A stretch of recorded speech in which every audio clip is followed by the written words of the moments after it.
السلام عليكم ورحمة الله وبركاته. ازيكم يا حبايبي، عاملين ايه؟ يا رب تكونوا بخير. النهاردة هنعمل عيش بلحمة بس بطريقة حلوة قوي، والمقادير جميلة وسهلة واحسن من العيش. ده طعم وده طعم. طبعا الحواوشي اللي بنعمله بالعيش طعمه حلو وكل حاجة، بس العيش بلحمة ده برضو طعمه مختلف. فاحنا هنعمل النهاردة الطريقة ديت. هنجيب معانا كيلو دقيق، هننخله الاول. نسيت اقول لكم معاكم اميره ثابت. لو عجبكم الفيديو ما تنسونيش في اللايك والاشتراك، وطبعا مع تعليق حلو زيكم علشان تشجعوني. هننخل كيلو دي زي ما انتم شايفين كده، وبعدين هنحط عليه بقى المكونات الحلوه الجميله اللي هي الخميره البيره. حبة دي كانوا في الكيس، حطيتهم برضو علشان حرام ما نرميهمش.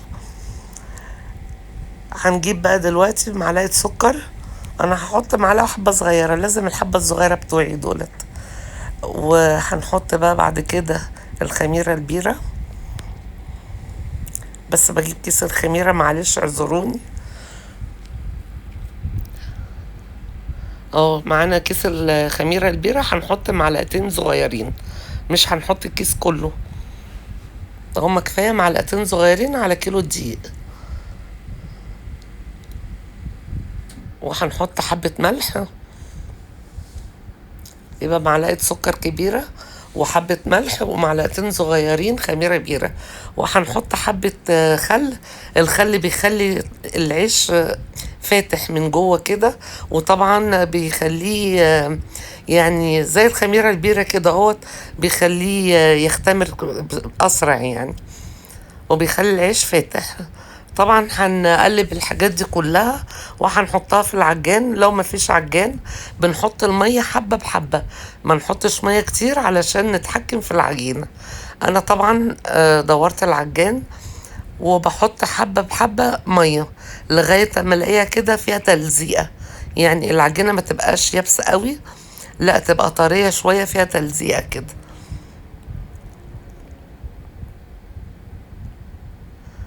هنسلك طبعا العجان بتاعنا. هاخد العجينة،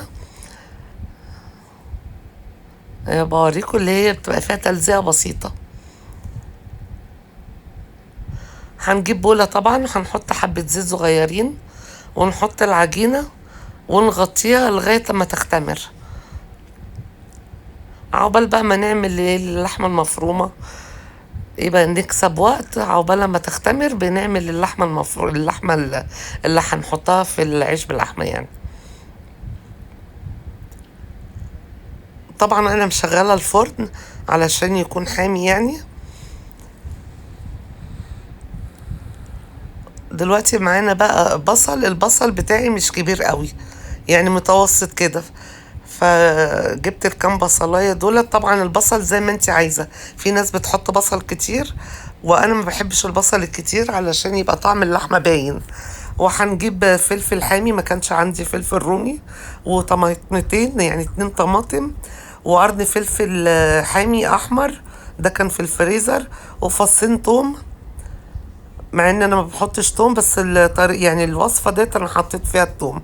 فصين كده. ومعانا التوابل بتاعتنا، ملح وفلفل وبابريكا وتوم باودر وبصل باودر وبس، وحبه كزبره صغننه. طبعا التوابل طبعا اللي انت عايزاها، اللي بتحبيها حطيها. وجوزة الطيب انا بحب ابشرها، بتبقى ريحتها حلوه قوي في الحواوشي. بس هناخد الحاجات دي كلها، الخضار بتاعنا هنقطعه ونحطه في الكبة. البصل مع الطماطم، هي واحدة طماطم او 2 صغيرين يعني، علشان ما تبقى ساردة مية، بس بتدي طعم حلو في العيش باللحمة. والفلفل الحامي، لو مش عايزة فلفل حامي بتحطي رومي. وقرن الفلفل الاحمر ده كان في الفريزر عندي. هنضرب الحاجات دي كلها مع بعضها، وبعد كده هنضيفها على اللحمة. الكبة دي بتاعتي عتيقة.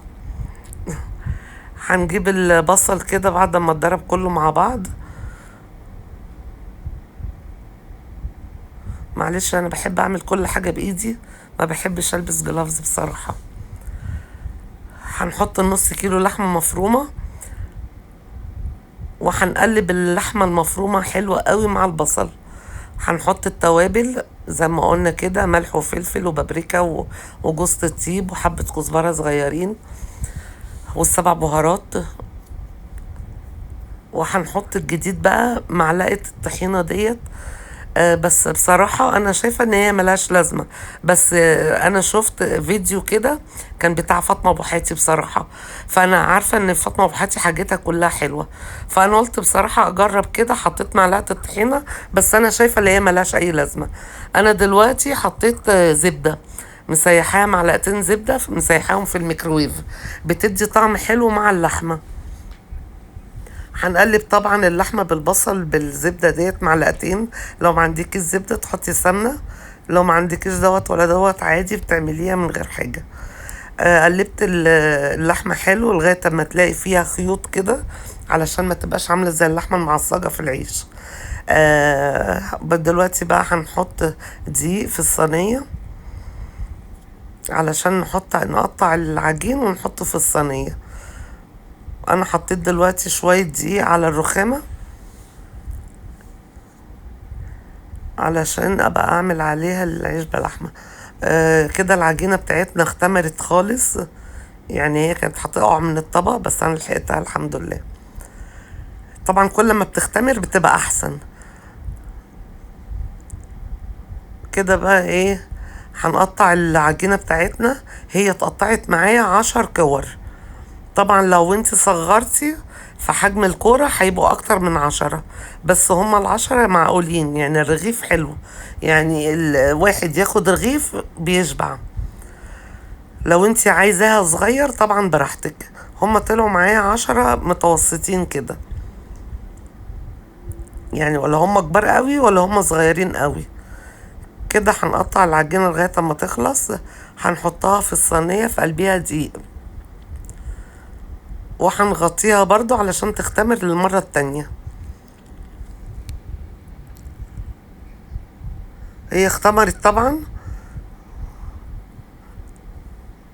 كده، انا لسه هسيبها تختمر، خليكم معايا. كده اختمرت بسرعة كده. جبتها بقى وهنبتدي نقطعها، نبططها يعني على الرخامة. عايزاها اللي هو زي الساندوتش كده بتعمليه، عايزاه مدور زي أرغفة حسب ما انت عايزة. فانا عملت دوت وعملت دوت، بس انا بحب اللي هو زي الارغفه بتبقى احلى يعني، لان الارغفه اللي هي على بعض بنقسمها من النص علشان الواحد يعرف ياكل، فانا بحبها كده بصراحه. بس انا حبيت اللي انا اعمل الاتنين علشان تشوفوا اللي يعجبكم تعملوه. بس خليكوا زي حب النوع دوت، تحبوا المنظر ده بيبقى حلو قوي. انا طبعا هقفله من الجناب علشان ما يفتحش، بعملها زي القطايف كده. لو مش عارفة تعملي الحركة ديت بتجيبي شوكة وتروحي عاملاها من الجنب كده، هو تضغطي من الجنب هتتقفل برضو. هنعمل التانية كده. هي ممكن تتفرد عادي من غير نشابة، بس انا قلت ان النشابة اسرع يعني. هنحط اللحمة في النص ونلم العجينة كده زي كورة، ونروح مبططينها ونحطها برضو في الصينية تكون مدهونة زيت زي ما انتوا شايفين كده لغاية اما الكمية كلها تخلص. هي الوصفة دي حلوة قوي وسهلة جدا، وبصراحة احسن من اللي هو العيش البلدي يعني. والدقيق عندك في قلب البيت، حتى لو ما عندكيش عيش بلدي طازة بتجيبي الدقيق وعلى حبة المية وشوية الخميرة ويتعجنوا، بيبقى اسرع طبعا.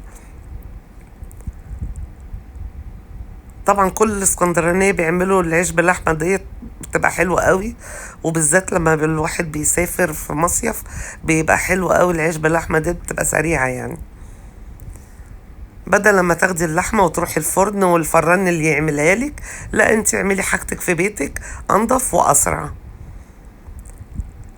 انا حابة اعمل كمان واحدة تانية علشان ايه، تشوفوها، يعني زيادة التأكيد في المعرفة. حبايبي لو عجبكم الفيديو ما تنسونيش في اللايك والاشتراك، انا عارفة ان انتوا بتحبوني وبتعملوا لي الحاجة دي من غير ما انا اطلب. بنلم العجينة كده برضو ونروح مبططينها كده ونحطها في الصينية ونسيبها برضو تختمر للمرة التانية. يعني ما نستعجلش على السوا، نخليها في قلب الصينية ونغطيها لغاية اما تختمر. برضو بعمل واحدة كمان زيادة تأكيد.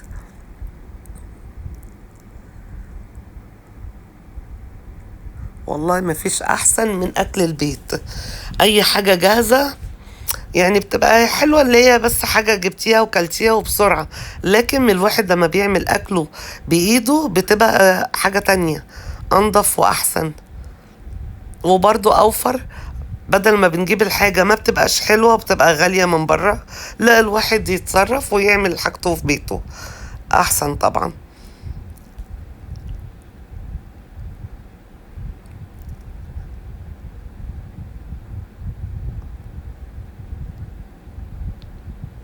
وكل الموضوع ما خدش نص ساعة يعني. كده كله اختمر خلاص. بنجيب حبة زبدة، لو ما عندك الزبدة حطي معلقة سمنة سيحيها، وهنحط شوية لبن صغيرين. هنحط شوية لبن صغيرين مع السمنة، وهندهن كل الحواوشي أو العيش بلحمة. وبعدين هنحط عليه بدل البيض يعني الزبدة أو السمنة، بيبقى حلو قوي، ومحبة لبن. هنحط عليه حبة البركة وسمسم، لو عايزين سمسم بس طبعا براحتكم، حبة البركة بس براحتكم، لكن الاتنين مع بعض بيبقى طعم وريحة حلوة قوي. كده احنا عملنا الكمية كلها زي ما انتم شايفين ال10. هندخلهم الفرن، طبعا الفرن سخن.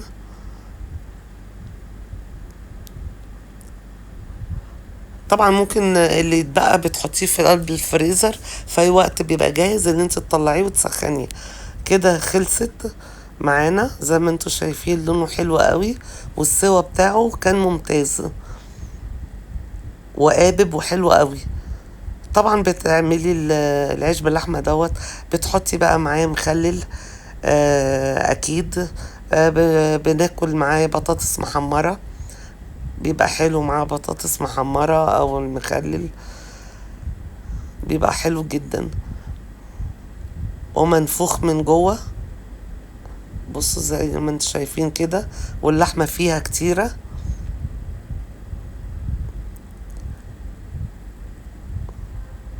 وكده خلصنا الفيديو. يا رب الفيديو يعجبكم، وجربوه وقولوا لي في التعليقات، قولوا لي رأيكم ايه. باي باي.